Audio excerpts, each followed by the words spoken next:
Ce qui m'a fait le plus mal au cœur, c'est que ma famille l'a appris lors du décès de mon grand-père. C'est-à-dire que mon grand-père est décédé. De devoir le dire, parce que c'est même pas moi qui l'ai annoncé, alors que moi, si j'ai envie d'annoncer un truc, c'est à moi de l'annoncer. C'est ma mère qui l'a dit au téléphone, quand on nous a appelé pour dire que mon grand-père était mort, lors d'une mort. Donc en fait, on apprend une mort, mais on apprend aussi une naissance. Coucou tout le monde, j'espère que vous allez bien. Moi, je vais bien. Aujourd'hui, on se retrouve pour une nouvelle vidéo, une story time qu'on m'a demandé de faire. Comme vous avez pu le voir dans le titre, je vais faire une story time. Comment j'ai appris que j'étais enceinte de mon deuxième enfant à seulement 17 ans et demi. Comment ma réaction, la réaction du papa, la réaction de ma famille, la réaction de ma mère, la réaction de tout le monde. Je vais vraiment tout vous raconter. Je vous laisse avec la suite de la vidéo.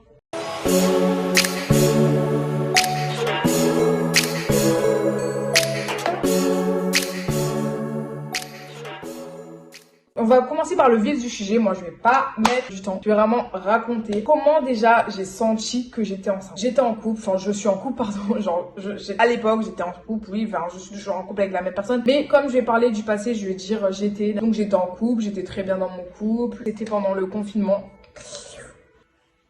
C'était pendant le confinement 2020, le premier confinement. Il n'y avait rien à faire, c'était la mort. Bref, passons vraiment au vif du sujet. Ça s'est passé à l'hôtel. Je sais même pas par quoi commencer en fait. Ça me gêne parce que ma daronne, elle regarde mes vidéos. Du coup, à tout moment, elle me dit ah ouais, ça s'est passé comme ça. Non mais je rigole. Elle me dit je vais pas vous raconter comment ça s'est passé, mais bon, c'est un peu gênant. Alors en fait, c'est pas comme ma précédente grossesse. C'est-à-dire que si vous voulez la story time de ma première grossesse, n'hésitez pas à me le dire en commentaire. Mais là, c'était vraiment différent. Je pensais pas, mais honnêtement, je pensais pas du tout que j'étais enceinte. Mon copain, c'était pareil. Pour nous, en fait, j'avais un retard de règles. Mais il faut savoir que moi, depuis que je suis jeune, j'ai toujours eu des retards de 1 mois, 2 mois maximum, 2 semaines, 3 semaines. Du coup, là, c'est juste que lui, il était un peu genre, il stressait un peu. À chaque fois que j'ai mes retards de règles, de toute façon, il stresse. Mais là, c'était différent. C'était un stress, vraiment un plus gros stress. Pour moi, dans ma tête, je pensais vraiment que j'étais pas du tout enceinte, que vraiment, non, genre, je disais, mais c'est pas possible, non, pas maintenant. J'ai Maïja, elle avait quel âge? Elle avait 1 an. Je me disais, mais non, never, en fait, je ne peux pas. Ce qui fait, c'est que on se posait des questions, on se disait, mais si je suis enceinte, pour lui, honnêtement, dans sa tête, c'était mort. Il voulait pas d'enfant. Il avait quel âge? Il venait d'avoir 20 ans. Il disait, c'est mort, je veux pas d'enfant.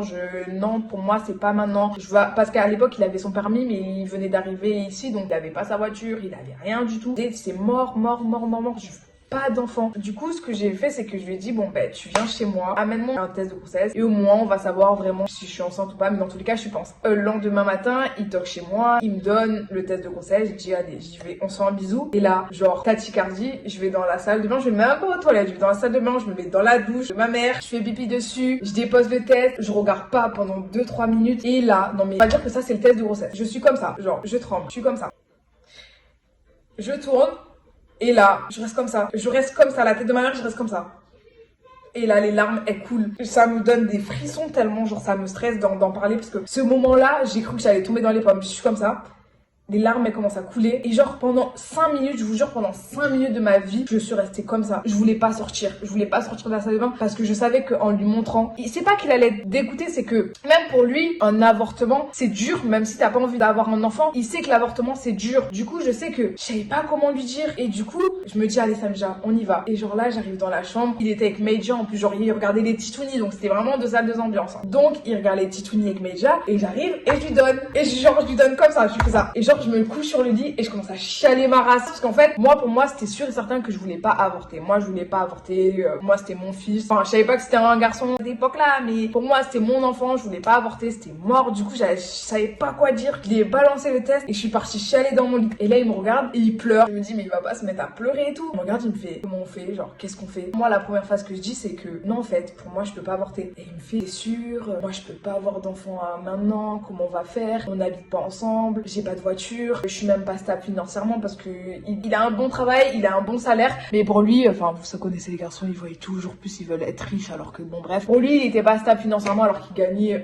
un salaire de ouf, mais bon encore une fois c'est sa façon de penser. Du coup moi je savais pas quoi dire, je commence à chialer, je disais mais je peux pas avorter, et lui il me disait mais allez s'il te plaît réfléchis. Il me montait pas la tête, il savait dans tous les cas depuis qu'on s'est connus, je lui ai toujours dit moi regarde j'ai un enfant, elle s'appelle Maïja, si je tombe enceinte jamais je pourrais avorter, c'est mon choix. Pour les personnes qui seront pas d'accord avec mon choix, c'est pas ma faute. Je lui ai laissé le choix de rester avec moi ou pas. Honnêtement, pour moi, un homme, s'il veut pas assumer, il assume pas, c'est tant pis, basta, niet, nada, je vais pas aller chialer, je vais pas aller pleurer, je vais pas aller courir derrière un mec. Personnellement, je dis bien personnellement parce que je vous vois déjà m'enchaîner dans les commentaires. Non, personnellement, moi, je suis pas une meuf qui va courir pour un enfant. Non, j'ai fait cette connerie, maintenant c'est moi qui assume. Nani, si tu veux pas assumer, tu as. Faut savoir que ça a créé des tensions dans notre couple, ça a vraiment créé des tensions énormes dans notre couple parce que lui, il voulait pas d'enfant, moi je voulais un enfant. Enfin, c'est pas que je voulais un enfant maintenant, c'est que je me voyais pas avorter. Du coup, quand même, il a pris ses parts de responsabilité. Il m'a dit, maintenant il faut faire quoi? Faut prendre un rendez-vous chez le gynécologue. J'ai fait oui, il faut prendre un rendez-vous chez le gynécologue. Il me fait, bon, mais regardons sur Doctolib. Vous connaissez Doctolib, l'application pour les médecins, tout ça. On regarde et tout, ça nous donne la date la plus proche. C'était à l'autre bout de là où j'habitais. On a dû faire 1h30 de transport parce que nous, on voulait tout de suite, on voulait pas attendre dans un mois ni rien. On voulait tout de suite. Du coup,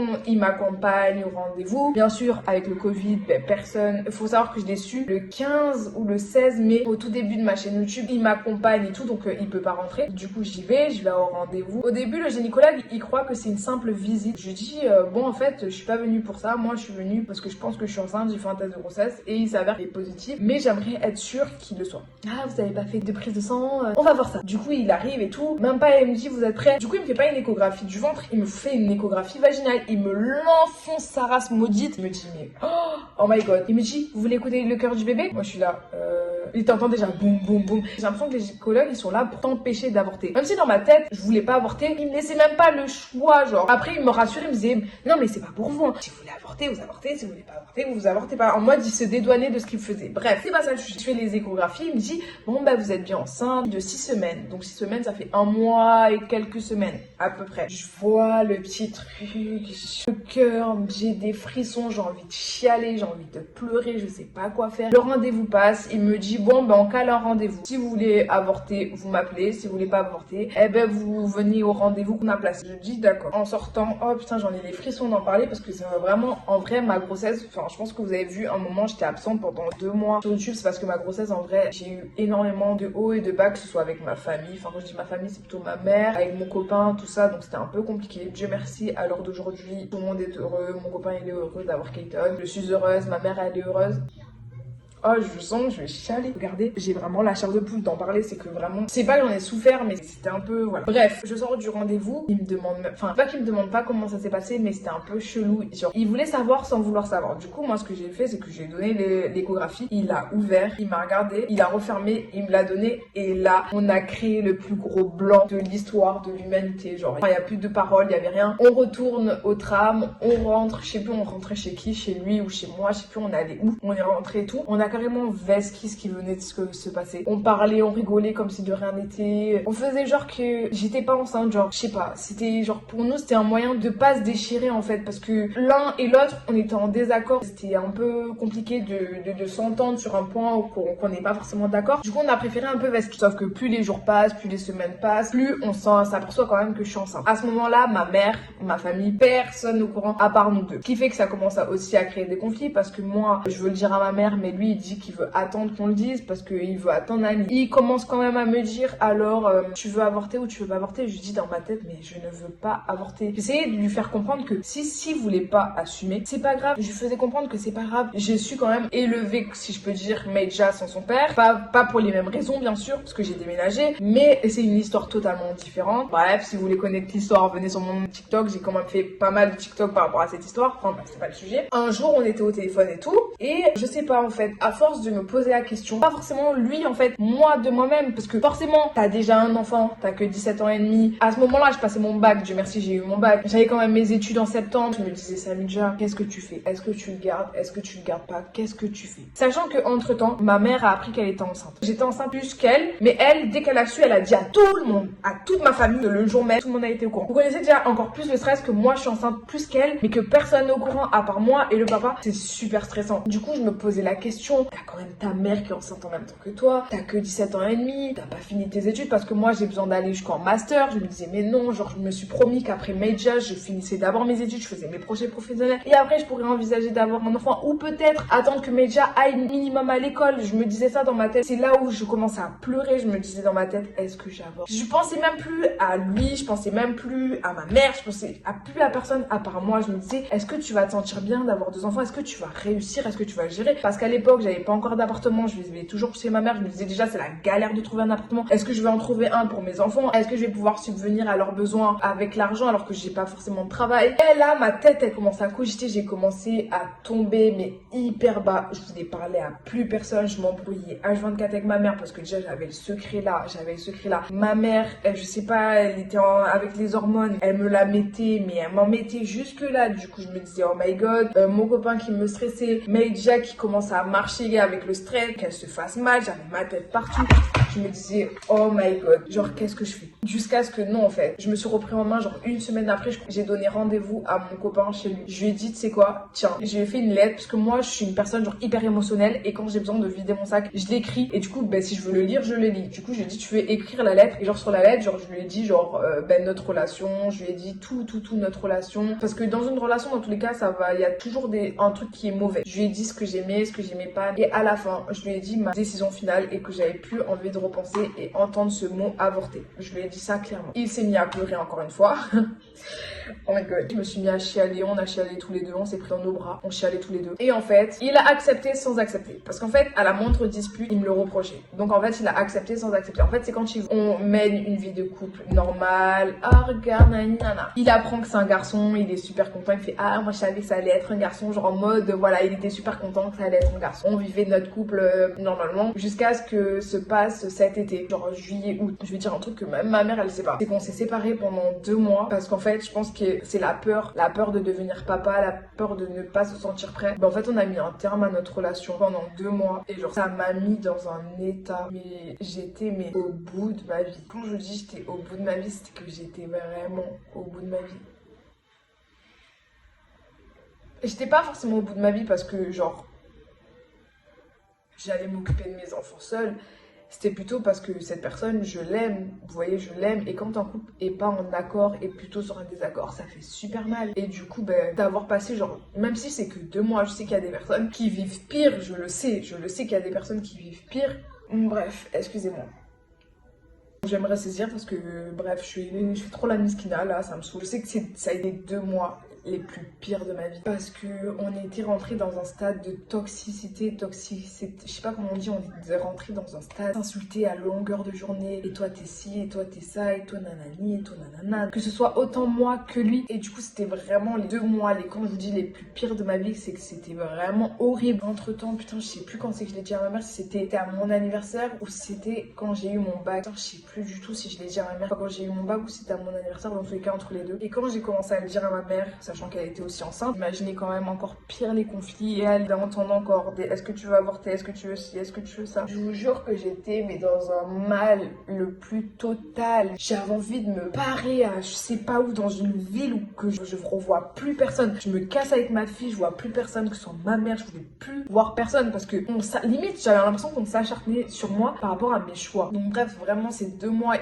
j'en ai marre d'avoir des frissons tellement j'en parle. C'était les 2 mois les plus pires de ma vie, genre vraiment. Et je sais que ça va faire de la peine à ma mère quand elle va regarder cette vidéo parce que ma mère regarde toutes les vidéos. Je sais que ça va lui faire de la peine, mais vraiment tout le monde m'a mal. Et le pire c'est que ma mère en fait elle voulait pas que je le dise à ma famille parce que du coup elle aussi elle était enceinte et elle avait peur des jugements, elle avait peur que ma mamie elle soit contre nous, que ma mamie elle ait honte ou que elle-même en fait ma mère elle avait honte. Je vais pas vous mentir, maman ne ment pas, t'avais honte. Moi j'avais personnellement pas honte, mais bon, du coup j'avais la pression quand ma mamie à chaque fois qu'elle m'appelait je devais cacher que j'étais enceinte. Mes cousines nana, même vous sur les réseaux, je l'ai même pas dit, je l'ai dit au mois d'octobre, genre carrément 1 mois et demi avant d'accoucher, je vous l'ai dit. Déjà normalement quand t'es enceinte, t'as une grossesse, tu te languis carrément, de le dire parce que t'es fière, parce que t'es contente, parce que tu veux le dire. Et moi ça a même pas été ça. J'étais contente d'être enceinte, mais en fait mon bonheur en fait je le partageais qu'avec Meija parce que tous les soirs, il y avait pas un soir depuis que j'ai appris que j'étais enceinte, il y avait pas un soir où je ne pleurais pas. J'ai pleuré mais tout le long de cette grossesse, ça a été vraiment hyper mal. Je devais voir une psychologue parce qu'on me disait que je rentrais dans une dépression. Je pense pas que je rentrais honnêtement dans une dépression parce qu'une dépression c'est vraiment un mot très très haut. Je pense pas que je rentrais dans une dépression, mais ce qui fait que je devais prendre rendez-vous avec une psychologue. J'avais pris rendez-vous avec une psychologue sauf que j'avais eu peur parce que j'ai déjà été chez une psychologue quand j'étais petite et là moi je me disais j'ai pas envie de raconter ma vie, j'ai pas envie de raconter, donc non en fait stop, j'y vais pas. Et du coup il s'avère qu'on m'a proposé un logement en octobre, il y a presque 7 mois de grossesse, on m'a proposé un logement, donc j'habitais toujours chez ma mère, hein. J'ai eu mes 18 ans donc on m'a proposé un logement en 25 mètres carrés. Honnêtement moment c'était pas la joie, c'était pas waouh je vais déménager, non, j'étais contente de me dire que j'avais enfin un toit pour moi et mon futur enfant, mais au fond je me disais allez bon bref c'est parti. Et en fait le mois d'octobre je crois que ça a été le mois de la délivrance, parce que le fait d'avoir un appartement ça a créé mon intimité, ça a créé mon lieu, mon chez moi, et ce qui fait qu'en fait mon copain il a su que j'avais eu un appartement, mais en fait on recommençait à se voir, mais on s'était pas dit en mode qu'on se remettait, on continuait à se voir, et jusqu'à ce que lui il était de plus en plus dans la grossesse, il me posait des questions de ouf et tout, genre moi-même je me disais mais genre pourquoi il me pose toute cette question alors que de base il s'en fout complet. Du coup genre il se renseignait encore plus sur ma grossesse, il me demandait les photos pour voir, vu qu'il y avait les photos en 3D, il me demandait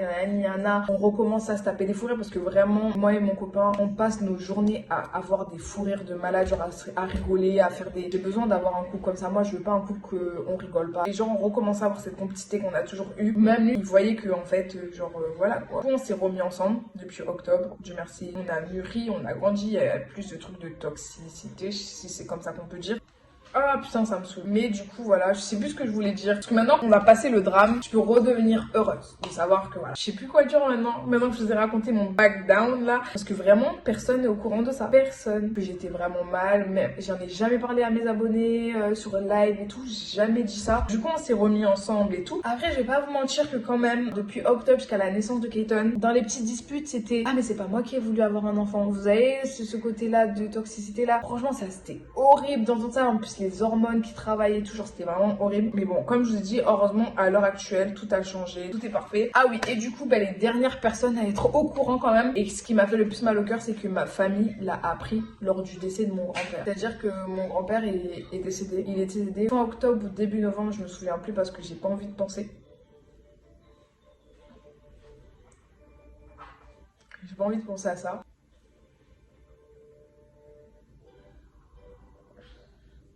On va se ressaisir, j'ai pas envie de chialer. Bref, mon grand-père est décédé et ma famille a dû venir de la Guadeloupe ici pour aller à Perpignan puisqu'il fallait faire l'enterrement. Et ma famille était pas au courant que j'étais enceinte, ils savaient que pour ma mère. Donc vous imaginez, ma mère l'a dit presque en juin, donc juin, juillet, août, septembre, octobre, novembre. Ils savaient qu'elle était enceinte mais pas moi. De devoir le dire, parce que c'est même pas moi qui l'ai annoncé, alors que moi, si j'ai envie d'annoncer un truc, c'est à moi de l'annoncer. C'est ma mère qui l'a dit au téléphone quand on nous a appelé pour dire que mon grand-père était mort. Ma mère elle arrivait plus à le cacher, du coup elle l'a dit au téléphone. Et moi ce qui me fait le plus mal c'est que on l'a dit lors d'une mort, donc en fait on apprend une mort mais on apprend aussi une naissance. Ça m'a fait mal aussi parce que moi pour moi j'aurais voulu le dire bien avant, et encore une fois j'ai pas pu. Je suis désolée à chaque fois que je coupe la vidéo parce que je suis pas forcément une personne qui montre ses sentiments, je montre jamais.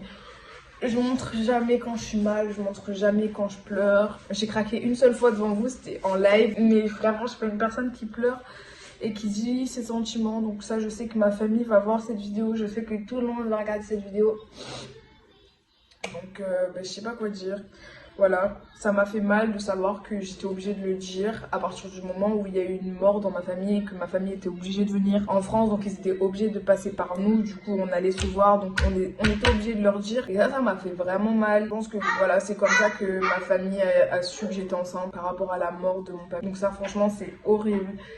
Et si ça devait se passer comme ça, franchement, non, ça serait pas passé comme ça, je l'aurais dit. Parce que j'ai eu une pression mentale, j'ai eu une pression psychologique, j'ai eu une pression physique. Et que c'est comme vous, je vous l'ai dit, à partir du moment où je l'ai dit à ma famille, 3 jours après, je vous l'ai dit. Donc ça doit être début novembre, fin octobre, je sais plus du tout. Et franchement, c'est horrible de devoir dire une grossesse aussi tardivement. Enfin, horrible pour moi parce que de base, je voulais pas le dire aussi tard. Donc voilà. Sinon, après, ma fin de grossesse, depuis qu'après tout le monde a su que j'étais enceinte, ça s'est mieux passé parce que j'avais plus ce poids pour me dire tu dois cacher ton ventre. Je m'en foutais de tout maintenant. J'étais libre, je savais que tout le monde le savait et tout. Mon couple ça allait mieux, tout. Il y a eu la naissance de Keaton le 15 décembre 2020. Il est né 1 mois et 2 semaines ou 1 mois et 1 semaine à l'avance ou 1 mois tout court à l'avance, je sais plus du tout. Pour eux il était prématuré mais ça s'est très bien passé. Il a pas eu besoin de rien rien du tout. Ils lui ont juste mis un chauffage au-dessus de lui pour qu'il arrive à prendre une température, mais sinon il a rien eu besoin, pas de soins, rien du tout. Je remercie Dieu malgré tout ce stress que j'ai enduré pendant cette grossesse, que mon fils était en bonne santé, parce que honnêtement tout le stress que j'ai eu, toute cette pression psychologique, physique, mentale, tout ça, je pensais que ça allait le toucher, et c'est peut-être pour ça, peut-être que c'est pas ça, mais c'est peut-être pour ça que mon fils a voulu sortir un peu plus tôt, parce que je sais pas, moi il y a eu peut-être un truc, mais bref, dans tous les cas je pense que j'ai tout dit. À l'heure actuelle on est tous heureux, ma mère, mon copain, tout le monde est heureux. Franchement je regrette pas du tout d'avoir décidé de garder mon fils, c'est vraiment la meilleure décision de ma vie. À l'heure d'aujourd'hui, le papa de Keaton, il est super content, il s'imagine déjà qu'il va aller au foot et si ça, il a plus aucune parole d'avant de ah nanani, ah nanana. Pour lui maintenant c'est le passé, et Keaton est là dans tous les cas, donc on peut plus revenir en arrière. J'espère que la vidéo vous aura quand même plu. N'hésitez pas à liker, commenter et partager la vidéo, et surtout n'hésitez pas à vous abonner. N'hésitez pas à venir me suivre sur mon Instagram, c'est mom_of_km, sur mon compte TikTok c'est mom_of_km aussi, et si vous voulez des attaches tétines, attaches doudou et anneaux de dentition par exemple, celle-là c'est celle de Keaton, n'hésitez pas à venir me suivre sur mon compte Instagram, c'est crate.like, et je vous laisse.